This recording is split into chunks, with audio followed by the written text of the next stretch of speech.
Orang berpikir heran, apa yang mereka kejar ke Palestina? Andai ada orang ingin merebut Irak, masuk akal. Merebut Irak karena banyak sumur-sumur minyak.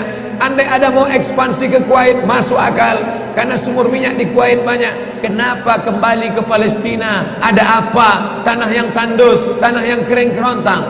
Mereka ingin membuat sebuah negara dengan keyakinan akan turun Mesias, sang juru selamat yang dijanjikan oleh Tuhan, dengan syarat orang-orang Yahudi mesti kembali ke negeri yang dijanjikan Tuhan.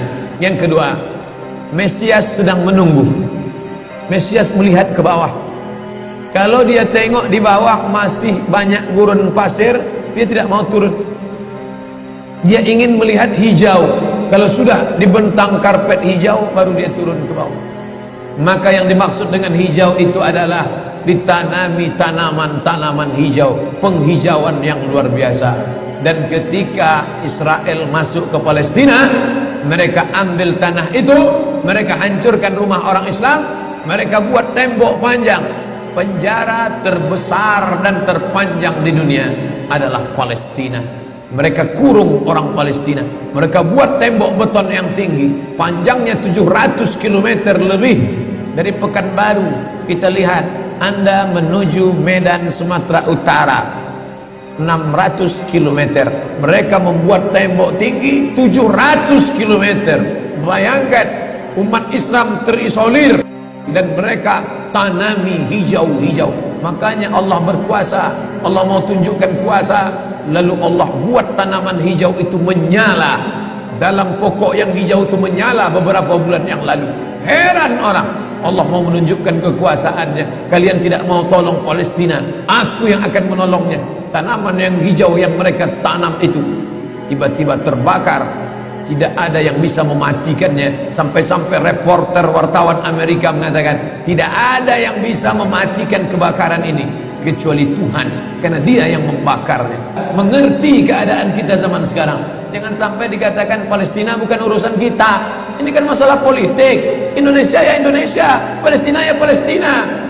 Antum tidak mengerti masalah dunia. Palestina adalah masalah umat Islam. Subhanalladzi asra bi'abdihi. Maha suci Allah yang sudah memperjalankan hambanya minal masjidil haram, dari masjidil haram, ilal masjidil aqsa, masjidil aqsa. Masjidil aqsa Palestina. Kita yang tertulis dalam kitab suci kita bahwa kita punya ikatan emosional. Kenapa kita tidak yakin itu? Yahudi ajarannya dibuat-buat, ajarannya mitos, tapi mereka punya keyakinan yang luar biasa. Mereka rebut negeri itu, mereka kuasai, mereka hancurkan negeri musuh. Atas dasar apa? Keyakinan bahwa Mesias akan datang. Yang kelima, apa yang mereka lakukan untuk Palestina? Mereka meyakini ada Temple of King Solomon, tempel kuil King Solomon, Raja Sulaiman. Kata dia, King Solomon itu punya tempel kuil, dan Temple of King Solomon letaknya pas di bawah Al-Masjidil Aqsa. Apa maknanya? Mereka mengeruk setiap hari, bulldozer, traktor, ekskavator, terus mengeruk keliling Masjidil Aqsa. Mereka ingin meruntuhkan Masjidil Aqsa. Tulis Temple of King Solomon, enter, pilih image, tampak gambar replika. Inilah kerajaan Sulaiman yang ada di bawah Masjidil Aqsa. Akan mereka naikkan. Mereka sudah bangunkan rumah kecil replikanya, seperti orang Riau membuat rumah replika, rumah Melayu Kampar, rumah Melayu Siak, rumah Melayu Bengkalis. Di mana rumah itu? Di Purna MTQ.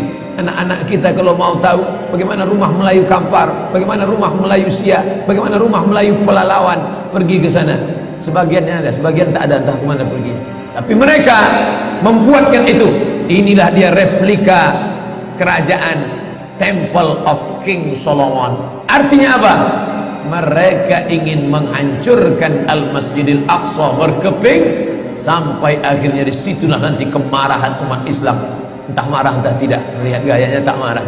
Tapi akan ada hamba-hamba Allah, la tazulu fi ummati ta'ifatun min ummati, akan tetap ada sekelompok umatku yang memperjuangkan agamaku, kata Allah Subhanahu wa ta'ala. Yang terakhir, yang kelima, akan turun Mesias. Kapan itu terjadi?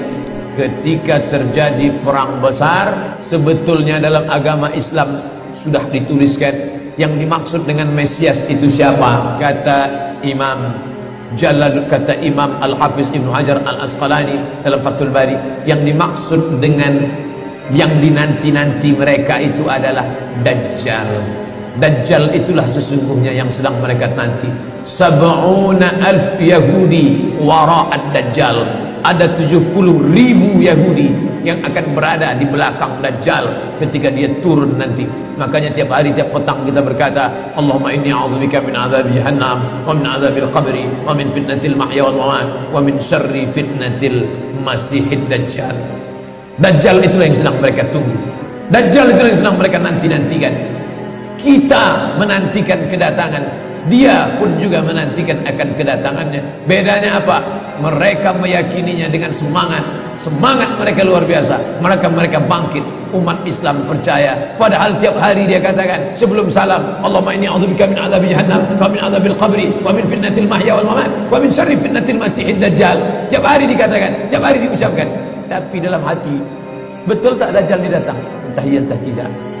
Mereka yakin Dajjal akan datang, tapi mereka katakan itulah pemimpin kami, itulah Tuhan kami, itu adalah jelmaan daripada Tuhan kami, itu yang akan menghancurkan dunia, dia akan menjadi panutan kami. Kita berkata itu musuh kami, tapi kita pun ragu entah musuh entah tidak.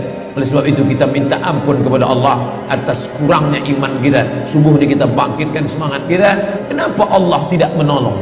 Katanya Allah itu maha kuasa. Cukup dia teriakkan saja, malaikatnya satu berteriak, pecah gendang telinga orang Yahudi, mati. Cukup dia tiupkan angin sejuk, terhirup, mati. Kenapa tidak dia matikan saja Yahudi itu?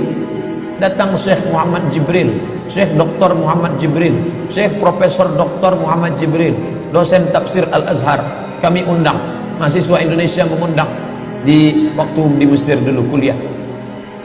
Lalu saya tanya, Assalamualaikum Syekh. Ya, kaum Ad binasa, kaum Samud binasa, kaum Midian binasa, kaum Iram binasa, kaum Fir'aun binasa. Kenapa Allah tidak membinasakan Israel ini? Senyum Syekh Muhammad Jibril. Apa kata dia? Ya beni, anakku, seandainya Allah membinasakan Israel ini, lalu apa yang tersisa untukmu? Ditunjuknya saya. Seandainya Allah membinasakan Israel ini, lalu apa yang tersisa untukmu? Terdiam saya. Allah sengaja sisakan ini sebagai medan jihad kita menolong agama Allah Subhanahu wa ta'ala.